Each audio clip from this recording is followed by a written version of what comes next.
everyone. Welcome to On the Air presented by AIRWAAV.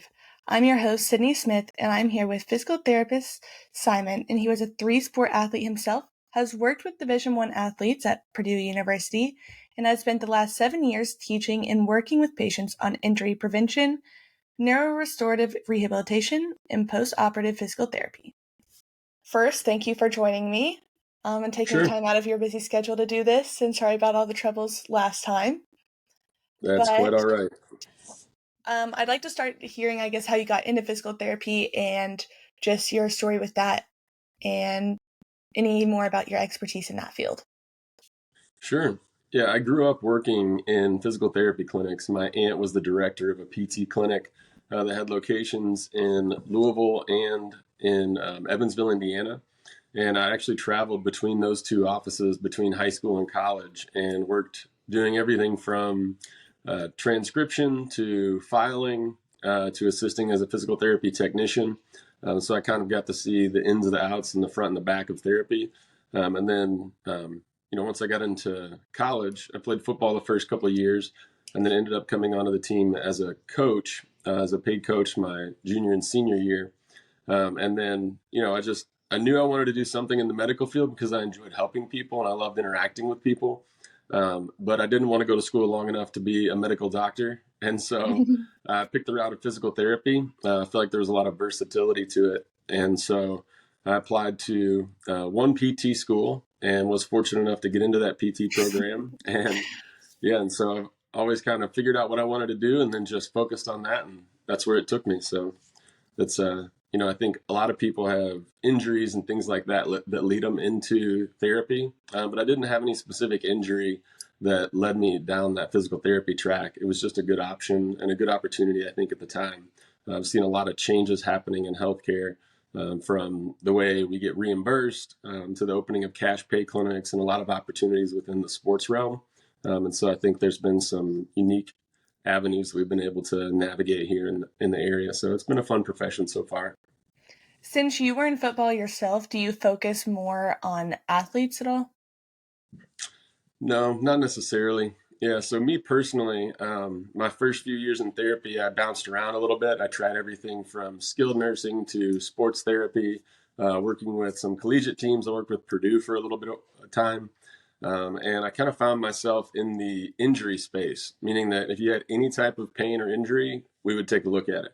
And that started out as everything from work comp related injuries to accident and auto related injuries up to the weekend warriors who were out doing CrossFit on the weekends and came in with some new shoulder pain. And so I just saw a wide variety, and myself and a previous colleague focused largely on upper extremity related issues. And so there was a clinic that we specialized in working with some microsurgeons and top tier surgeons here in the Louisville area. And anybody that had any type of upper extremity issues, numbness, tingling, shooting pain down their arms, things like that they couldn't quite pinpoint, we would take them on. And we even built a company around continuing education opportunities for other therapists to teach them what we knew about these issues that we were seeing. We were fortunate enough to work with some very skilled surgeons in the area and a couple of cardiovascular surgeons that helped us design this continuing education program. And so that gave me a little bit of heads up on, how to treat these upper extremity issues. And then as I made a move over to the company I'm with now, Aptiva Health, it was a good opportunity to bridge the gap between these injury-related issues and preventative medicine. And so we do a lot of injury prevention and training with local middle school and high school teams. We've just opened a facility that's partnered with a group called Empower 6, and they focus on high-end sports performance training. They've got guys from the Raptors, some Major League Baseball players, some NFL players that come and train with them. And so we help them work on immobility issues, strengthening and stability throughout their joints to try and help with proprioceptive input, working on reflexology to focus on their eye movement coordination. And so we've kind of gone all over the map to cover these areas. But as of now, I oversee a pretty good group here. We've got about 21 people on the team on our therapy side. And it's been a fun avenue, but usually the patients that I get to see now are the ones who have been every other place. They've seen other PTs, they've seen chiropractors, they've seen doctors, they don't know what's going on and they just want some relief. So those are the patients that often get pushed towards me. But I get to do a lot of mentorship with the other colleagues as well. So it's hard for me to admit that I've been out of the physical therapy school for over a decade now, but it has been that long. And so I am one of the older people in the profession, I would say. And so I get to, embark that knowledge that I gained over the years on the current staff and team members that we have. So You have more experience and more wisdom, which is paying off. so far, yeah. So I guess overall as a whole, the area that you're specializing in is injury prevention and rehabilitation. Yeah, for the most part, that's one of the areas that we really like to focus on. I still see, people that have had, acute or chronic pain injuries that we're trying to tease through and figure out exactly what's going on. But yeah, the goal for us is not just to service the patients on the back end once they have pain, but really focusing on building programs around, especially the athletes, focusing on young athletes and teaching them how to move properly so that they don't end up in our office with ACL tears, with meniscus issues, with shoulder instability. And we want to try and help correct all those movement patterns at a young age. And we've designed a program that we like to call the Aptiva Iron Arm Program. And so if anybody's an athlete that's played collegiate sports, collegiate baseball especially, they've probably heard of the Throwers 10 program, which is a program that was designed by some phenomenal minds in the PT space. Some guys down at University of Alabama, Birmingham put together this with Dr. Andrews, Wilkes, and some others that put together this protocol for any type of athlete that did a throwing sport. And we have stood on their shoulders and developed a progressive program from that we call the Aptiva Iron Arm Program that focuses not just on shoulder stability, but on the total body movement. So if you have, a pitcher, if they don't have adequate core strength or hip mobility or hip strength, then they're going to rely on their shoulder and they're more likely to have injuries. They're also have more likelihood to have a lower velocity and less control if they don't have good lower ground up stability. So we kind of want to take the edge and help. I think a lot of what we do in therapy is like you can always go back and see what you want to do in the notes somewhere and you can look up your books, but we want to take that knowledge from not only the books, but also our applied knowledge and figure out how we can enhance and develop these programs for these young athletes. So we've got a couple partnerships locally with some guys that played Major League Baseball and now have programs. And so we're trying to do a lot more of that educational piece and teaching these younger kids how to move so that we can keep them from having major surgeries down the road. So since you have a lot of expertise with injury prevention, do you see the AIRWAAV mouthpiece helping in that aspect at all? I do actually. At first, when they mentioned it to me and I saw all of the research that was going into it, I was a skeptic. I think just like anybody else, when you hear about some new device that can improve oxygenation, improve your performance, and all these things, you're somewhat skeptical about utilizing that. And when I sat down with, with the doctor, I'm going to drop his name. Um, is it Dr. Elkin? What's his? No. I don't know. The guy, one of the guys that helped design the AIRWAAV, they went through the I don't think research so. with me and showed it to me. No. Dr. Anyway, Garner is one, and then I just drew a blank on the other one. Anyways. those guys. Yeah, we can resource them and reference them later. But when I went through and saw the research and looked at it, like the science behind it made sense. And regardless of the data that it was spitting out, they gave me a sample to try. And I passed out a few samples to some friends as well. And by and large, the feedback that I got was, I don't know if it's the mouthpiece or if it's just the thought of having the mouthpiece that I'm getting some type of psychological benefit from wearing it. But they said, man, this is really cool. Like I feel better. I feel like I have better output. I'm stronger.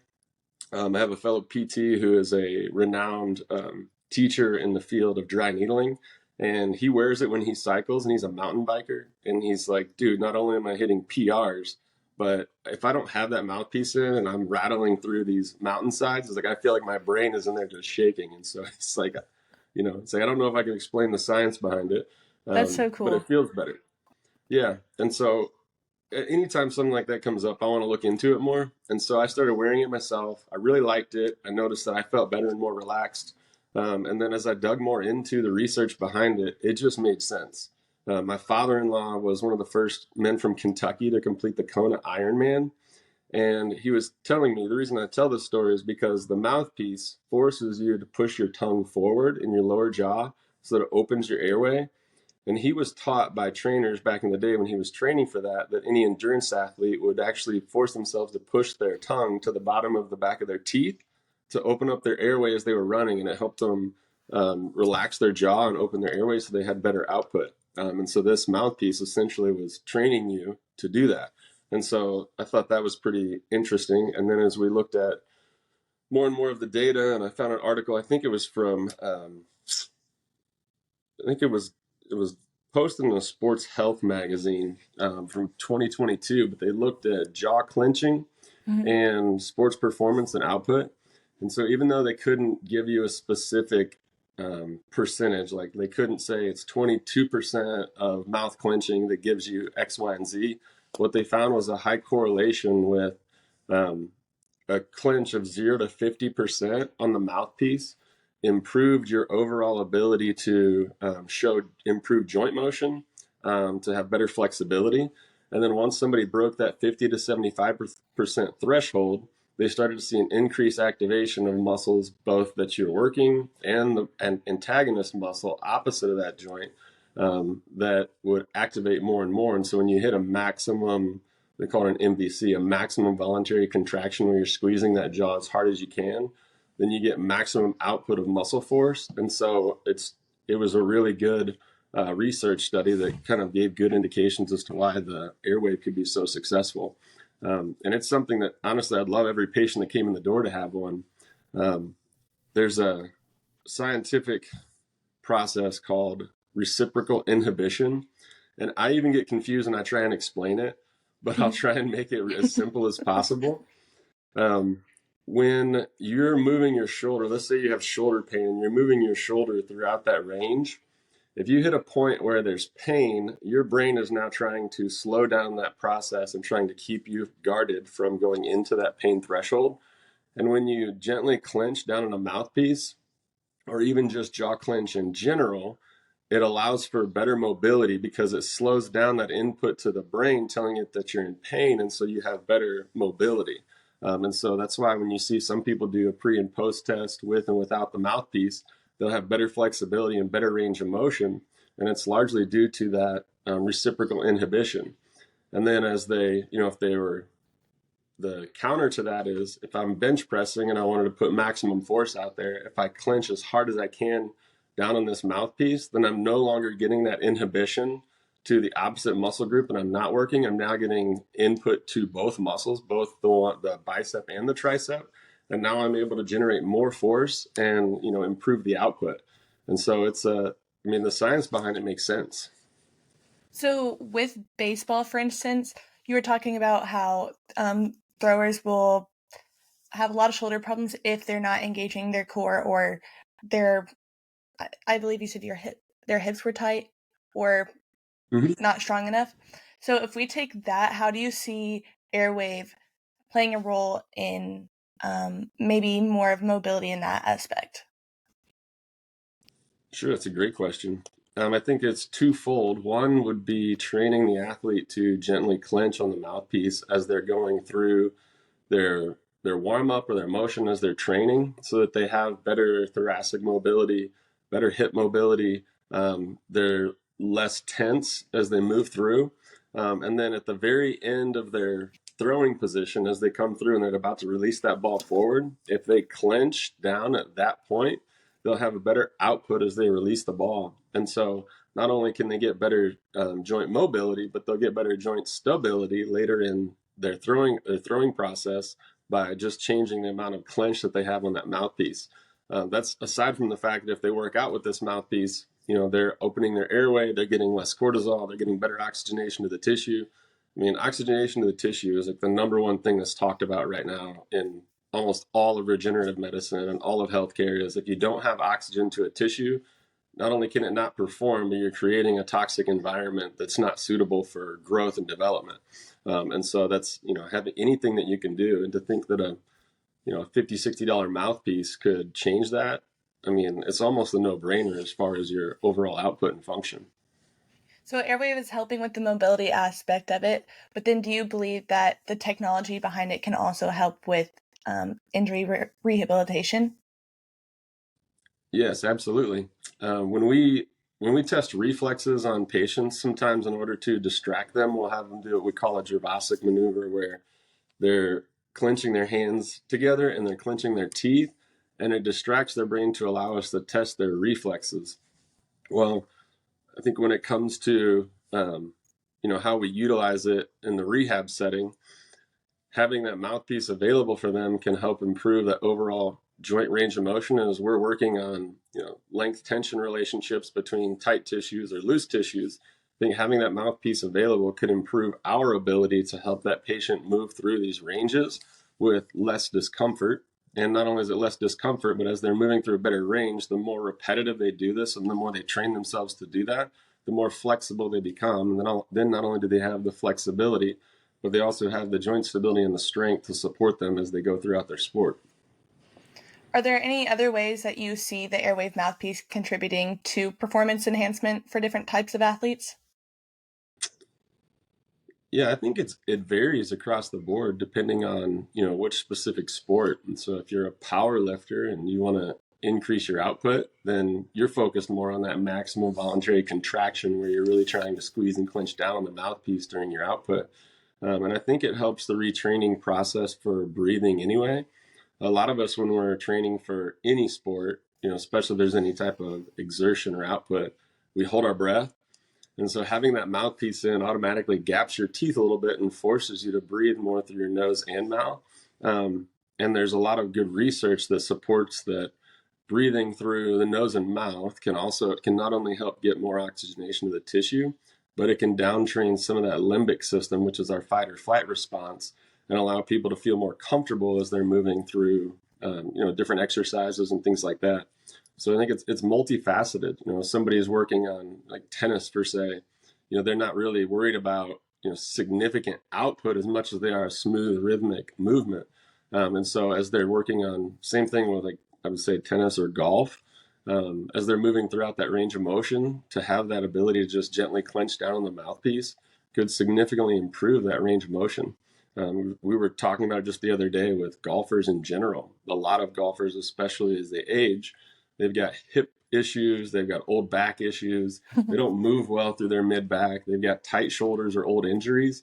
And so to think that dropping in a mouthpiece and having them gently clench on it to do some warm-ups or even go through the movement of swinging the golf club could improve their range of motion, I think that's pretty fantastic.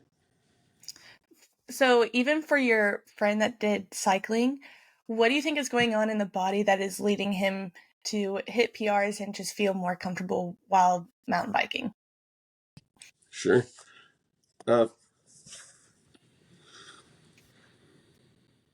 So when you're on a mountain bike, it's less about joint mobility because you're pretty much locked into the same position. So for him, I think it would be twofold. One is he's able to work on his breath work. So he's probably gently clenching on the mouthpiece while keeping his tongue forward and breathing in through the nose and mouth. As we talked about, he's getting better oxygen to his tissues. He's got lower cortisol levels, which means he's going to be less sore afterwards. He's going to recover a lot faster. And he's overall going to be able to have a lot more output because he's utilizing less energy to get the same result. And then as he's talking about, I think with going up the terrains, like when you're getting to a point on a mountain bike or on a hill on a mountain as you're biking, there's a point at which you're just in grind mode and you just clench down and you're just crunching those gears. And so not only can he bite down on the mouthpiece, but the endurance mouthpiece still keeps a larger space so he can improve his breath work and improve his overall muscular output. So he's getting more out of that bike ride. So he's going further, faster in a shorter period of time. How do you think AirWave caters to the requirements of CrossFit? It's a good question. A lot of the issues that we see with CrossFitters is that they're focused more on function than they are on form. And by that, I mean the goal is to get 21 reps or to get max reps versus doing 20 reps of proper form. And so if if their issue is a lack of shoulder mobility with an overhead press, or their issue is lack of hip mobility with a squat or a lunge, then you could train them to gently clench on the mouthpiece, and they would essentially have better proprioceptive input to their joints and have better joint mobility.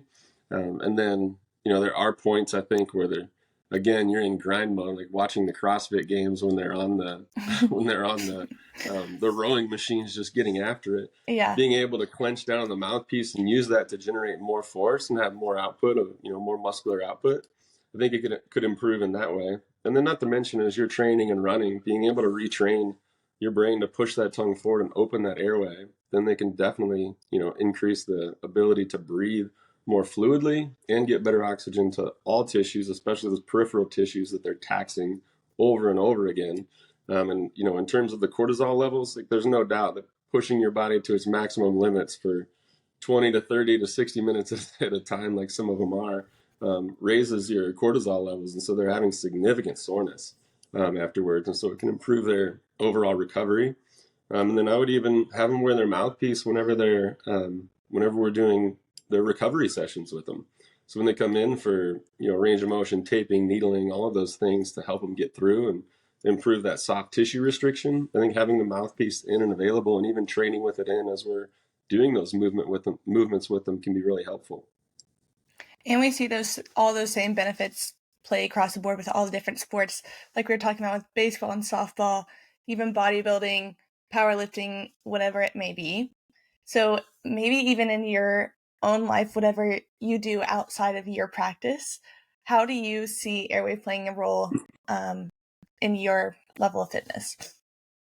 Sure. It's funny you asked. I just yesterday looked up and down for my endurance mouthpiece, and I could not find it.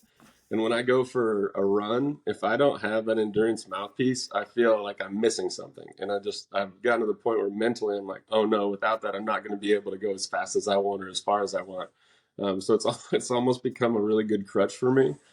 So I need to go on and order another endurance mouthpiece. But I substituted with the CrossFit mouthpiece, or with the non-endurance mouthpiece. I forget the specific name for it. Do you recall? The The hit hip or the mouthpiece, endurance. yeah. So Yep. the high intensity mouthpiece, yeah. Mm-hmm. So I put that in and did a short, quicker run. And I always feel better when I just relax my jaw and gently clench down as I keep my tongue forward while running. And then went into the weight room afterwards, and I noticed yesterday I was having a little bit of irritation in my shoulder as I was working out. But if I clenched down on a mouthpiece, it's like the pain was almost non-existent for a second. So I was able to punch Wow. out a few different reps um, on a couple different movements. And then at the end, I wanted to work on my shoulder so that I didn't have pain down the road. And so I just did gentle clenches while I worked on some mobility of that shoulder and some strengthening of my scapula. So it was helpful for me just to have that as a resource. And I felt like I had a cheat code. Like, if you remember, I don't know, you're probably too young to remember these, but you used to get these gaming books in the mail. And when you're playing Nintendo, you could put in these cheat codes and automatically advance a few levels. So I felt like I had a cheat code to get to the next level of fitness. Yeah, I haven't experienced that with a Nintendo, but if I use the AIRWAAV, I can have a little aspect of it. So we see the AIRWAAV helping not even directly in performance itself, but like how you were saying, working on mobility outside of lifting or running or whatever it may be. If I'm doing a deadlift, what is going on that is going to make me maximize my velocity output and maybe even be able to lift a little bit more than I would have without it in? So when you clench on that mouthpiece, and let's say you want to do a max PR or a max deadlift, when you get to the bottom of your lift and you go to exert that force coming up, if you clench down maximally onto that mouthpiece, and it's nice to have that there so you're not clenching down on your own teeth. I mean, back in the day, soldiers used to clench down on leather straps so that they could, if they were in battle, they didn't feel as much pain because they could clench down on this. And it slows down that feedback to the brain that not only says you're in pain and you can't do this, but it also increases the output to those muscles, telling you to contract. And so I forget the statistics on how much of an increase there was, but there was a significant increase in muscular output And so at the bottom of your lift, you bite down as hard as you can, exert that blow of air as you come up, and I think you'll be impressed at how much easier it is to punch out that extra set or two. In more traditional sports, such as baseball and softball, with batters, how does it help with their swing at the plate? With baseball and softball specifically, they're only slightly different swings. With a lot of the issues that you'll have are loss of hip mobility or lack of hip mobility, or lack of mid back and low back rotation as they're coming through. And so if they're gently approximating that mouthpiece or gently clenching down on the mouthpiece as they're going through their swing, they can get better rotation through their swing. And then at that point of contact, too, we all unintentionally do it. But if you watch slow motion of batters as they come through, you can see that grit in their face right as they go to make contact. And so not only can they have better recoil as they're coming back before they go to deliver, but right at the point of contact as they clinch down and they have maximum force generation, then it can increase that power output and put more velocity on the bat as they rotate through. Now, with throwing, would there be an increase in throwing velocity as well? I would hope to see that for sure, just based on what the data has shown so far. I would think that utilizing that mouthpiece would be a significant improvement in their velocity and even their accuracy.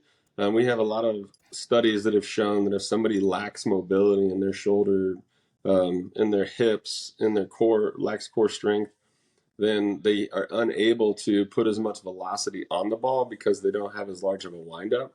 And so being able to go through that full range and reach all the way back and extend on their release would improve their velocity and can even improve their accuracy because of that improved joint stability.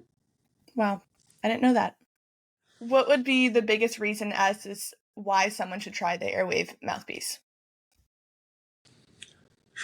What do you have to lose? I mean, Valid overall, like, point. what do you have to lose? I think in general, like, yes, it's great to have better oxygenation. Yes, it's great to be less sore afterwards with the improved cortisol levels. Yes, it's great to hit these PRs. It feels good to have the mouthpiece in, but you really don't have anything to lose. The one thing I will say to everyone is when you try it the first time, it's it's new and unique to your mouth, so it may take a few wears to feel comfortable. But there's no harm in trying, and if there's only an upside and no negative side, I can't decide. I can't find a reason why I wouldn't want to try it. Yeah, that is a great reason to try it. That's all I have for us today of all the questions I have. So thank you for sharing all your expertise and all the different avenues and even your personal experience with it. Awesome, thank you, Sydney. I really appreciate the time. Yes, of course. Thanks for joining me. Yep, have a great day. All right, see ya. That's all for today's episode of On the Air. Thank you all for listening, and thank you, Dr. Simon, for joining me. Be sure to stay tuned for our next episode, and don't forget to purchase your own AIRWAAV mouthpiece if you want to maximize your athletic potential. Drop any questions that you have about AIRWAAV in the comments, and see you next time.